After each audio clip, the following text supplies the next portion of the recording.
দেশ জুড়ে জাতীয় কবি কাজী নজরুল ইসলামের জন্মশতবর্ষ উদযাপনে চলছে নানা আয়োজন। তারই ধারাবাহিকতায় মেহেরপুরের গাংনী উপজেলা প্রশাসনের উদ্যোগে শুরু হয়েছে ৩ দিনব্যাপী নজরুল শতবর্ষ উৎসব। এ বিষয়ে মেহেরপুরের গাংনী উপজেলা অডিটোরিয়াম থেকে বিস্তারিত জানাতে সরাসরি যুক্ত হচ্ছেন প্রতিনিধি জুলফিকার আলী কারণ সেখানকার বিস্তারিত আমাদের জানাবেন।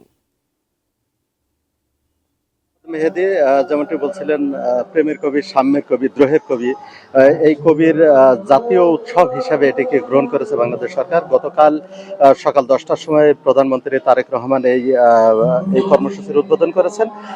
এটা নিয়ে গাংনীতে গতকাল থেকে কিন্তু এই উৎসব শুরু হয়েছে। আজকে দ্বিতীয় দিন। আজকে বিভিন্ন স্কুল কলেজের যে শিক্ষার্থীরা তারা আজকে অংশ নিচ্ছে।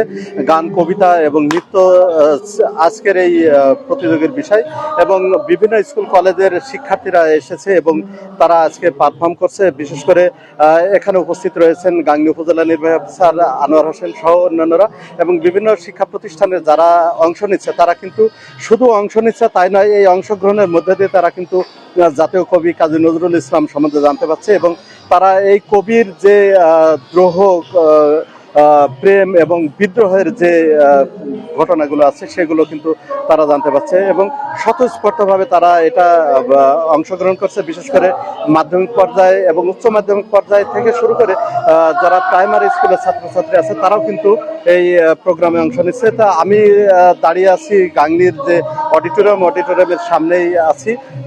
এখানে আমার পিছনেই কিন্তু এই অনুষ্ঠানটি চলছে।